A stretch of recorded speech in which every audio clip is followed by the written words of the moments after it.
So we started out with the last 7.5 years using 2 of our Class 4 lasers, and have been pretty happy with this. We invested in, to start out, 2 kits. For the in-hospital use, we picked 2 of our offices. We have 6 offices, and for the test trial, we picked 2. So 1 in Valley Stream, 1 in Bayside. Basically, that comes with 3 of the MyPet laser rentals and 1 in-house ActiVet Pro. And we were a little skeptical. We had 6 of them now for rentals. How was it going to rent? How was it not going to rent? And after pretty much just the 2 of us the first month of putting it out there, we were finding ourselves short and trying to figure out who was returning one, when was the next one. So after the study and when we saw the results and the feedback, based on that, we invested in 2 more sets. So right now we currently have 12 rental units, and we have 4 units, one for each office. And basically the in-hospital, we have a stand-in machine, not a portable unit, that they can use right in the surgery room.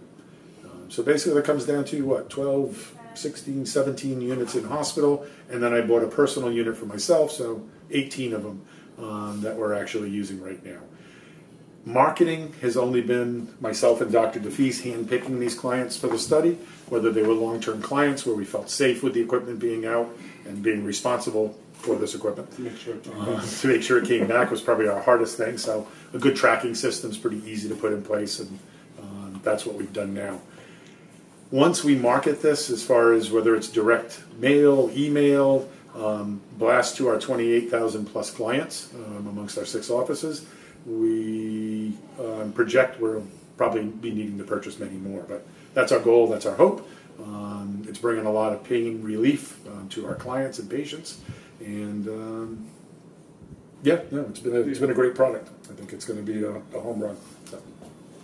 The goal is probably to have anywhere between 15 and 20 out a month, and we really haven't marketed at all on cats yet, and as you said, there is no pain medicine for cats. So once people find out that there's something for cats, there'll be more interest in it, because no one wants to bring their cat to the vet. They're indoor, they feel they don't need shots, they don't need anything.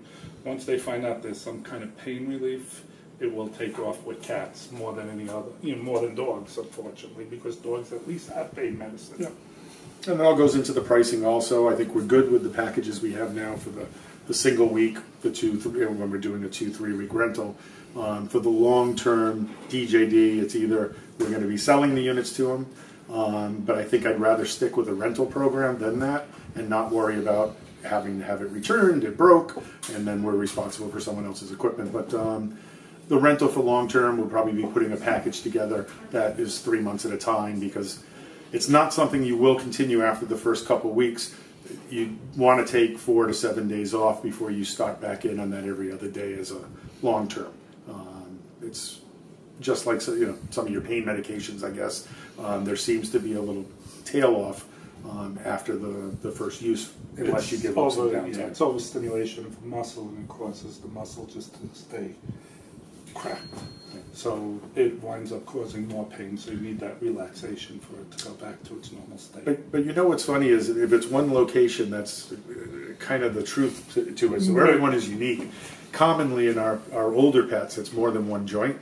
So, I could see the need where they would have continual use, where they're working on the lower back one time, the shoulders another week, different parts of the body. Yeah. Yep. So I could see it being as a constant use. Yes. Probably rational to say too that people will use it for a couple of weeks, maybe a month, and then come back in a few months for a tune-up. Correct. Especially with arthritis. Correct, and we try to hold them together between, it's not just laser treatments we're doing, we're using other products to help rebuild the joints, increase the joint fluid, using special diets to help the same kind of thing, decrease the high antioxidants to decrease inflammation, slow down degeneration. Mm-hmm. Acupuncture, there's herbs we put in, there's non-steroidal anti-inflammatories, which we go back and forth on. There's so many things that we use besides this, and putting it all together just makes the animal more comfortable. Sure. It's another tool in the multi-modal. Exactly. Yep. So on a 1 to 10 scale, how much do you recommend this to vets? Probably 10. I mean, the ease of use is my main selling factor. Anyone who has the other laser knows it's a project to get it all ready. You have to set it up. You have to put goggles on. You've got to make sure you're in a room where no one else is in. There's a sign that goes up that says, laser in use, please do not open door. It's so much of a pleasure just to have someone come in the room, put it on, and say, we're going to laser your pet. Yeah. So it's ease. You know, it takes... When I started doing this, I actually wanted to stop because it was just too much time. I don't have that much time in a day. Previously. Between treating it and then getting it all ready, acupuncture, it just took me all day. Now with this new technique where I could just stay in the room, they just hand it to me. My staff knows. They just hand me the laser, it's ready on, I do it, I'm done. Yep. You know, 10 minutes, I'm done. It's a 10 out of 10. It's, you know, if you go back to do no harm, there is no harm with this. That's the beauty of it. The class 4, I do a lot of avian exotics, and when we use the class 4 on parakeets and things like that, you really got to be careful where you burn. And that's one of the big concerns using the class 4s. And therefore, it has to be done in the hospital, has to be highly trained, either the doctor or licensed technician doing it. And you got a lot of precautions with this. You know, we still give the guard of, you know, be safe, wear the glasses. However, I can go to sleep at night and not worry that I'm going to have somebody calling up that they're blind the next day. Or they burned and the skin is sloughing on their pet who just had orthopedic surgery with us. So I agree with Dr. DeFeast, even up to the part where no longer do I... it's rare that I do the procedures myself anymore. I'll start off, as I said, and usually our doctor assistants have really enjoyed doing this. They've watched us, they've learned how to do the procedures, and it's giving them more of a feeling of worth, you know, during their job. They're enjoying their job more because they're part of this healing process or preventing pain process. And they're learning a new technology. Absolutely. Yeah. A safer one. Yep. Yep. So 10 out of 10 for both of you. Yep. Absolutely. Sounds great. Thank you both very much. You're welcome.